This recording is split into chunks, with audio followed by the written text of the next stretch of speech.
Hiya. I'm going to talk to you about what to do when you are not getting enough work. So when there's no real work going on, when you've got lots of time on your hands, what are the things that you could be doing?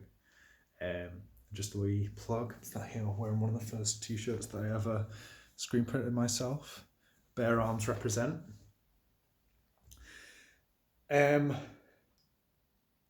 the thing that it took me far too long to realise was that I can't do it all on my own.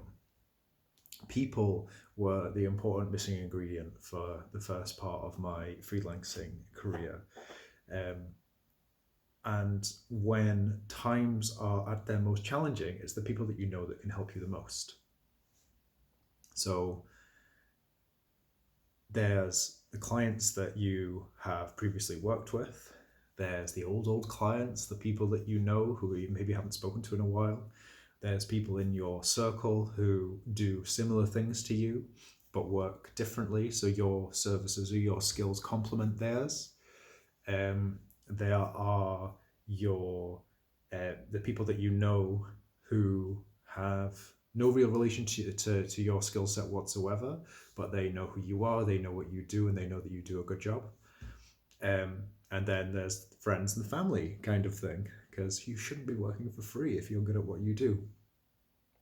I mean, I don't always work that. Like, my parents need stuff every now and again, and I'll help them out with what they need, because, they did give me life and lots of support and other things. But we can go to that another time.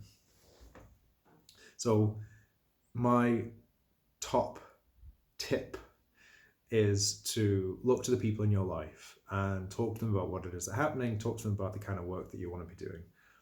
And if you are finding yourself in a position where, like this position right now, where you're struggling to actually bring in a bit of work, you're not working as much as you like, you're not making as much money as you want, then start talking to people now, but build this into how you work in general.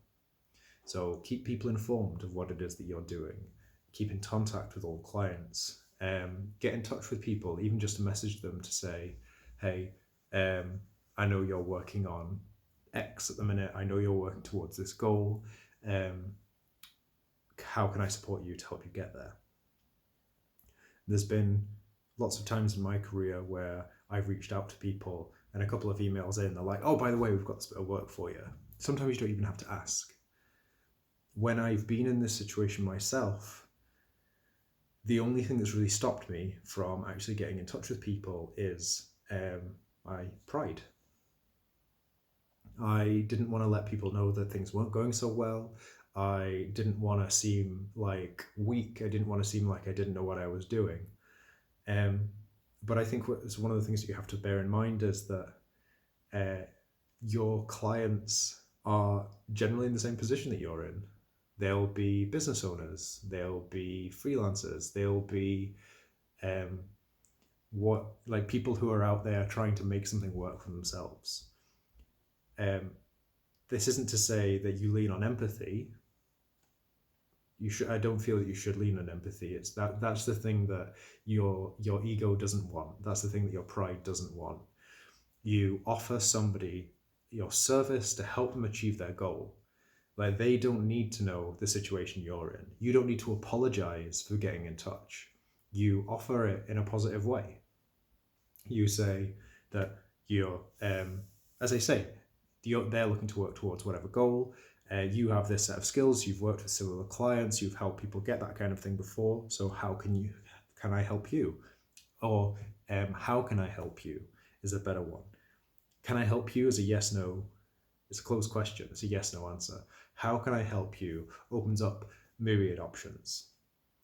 So keep the head. Don't get uptight about the situation you're in. Don't feel that you need to tell people that things aren't going particularly well, or that you need to start to give discounts to get people to work with you.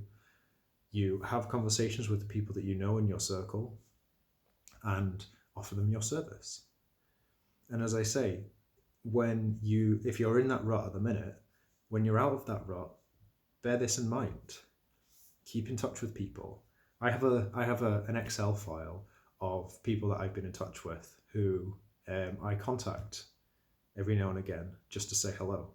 In fact, there's My sister works for a law firm in London, and she told me about one of the partners who has the same thing. They've got a list of people that they contact, and it took them, one of the partners, something like 3 or 4 years of just contacting someone every 6 months to get a bit of work. But as you can imagine, the work that came from that was actually wholly worthwhile. But this is the kind of thing that you can do. Business is about relationships. Yeah?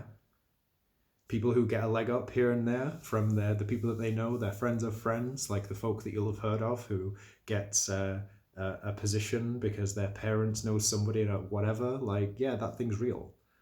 But you can create your own community. You can keep in touch with people and create that kind of thing for yourself by just being yourself, by genuinely trying to help people, and by delivering good services and getting good results. And you can do that because that's what you do for a living anyway. And if you're in that place right now, I get it. I've been there. It's tough. But every challenge that you've had up until this point, you've come through. And you're going to come through this challenge. So have a look around who's in your community, who's on your in your phone book, who's in your email list, and reach out to some people. Have a conversation and offer them your service. Help them deliver a goal for themselves, and they'll pay for the service. They'll pay for that service because they want to achieve stuff, and you can help them achieve it. If you need a bit of help with this, if you need help shaping like how you might get in touch with someone, DM me. Let's have a chat.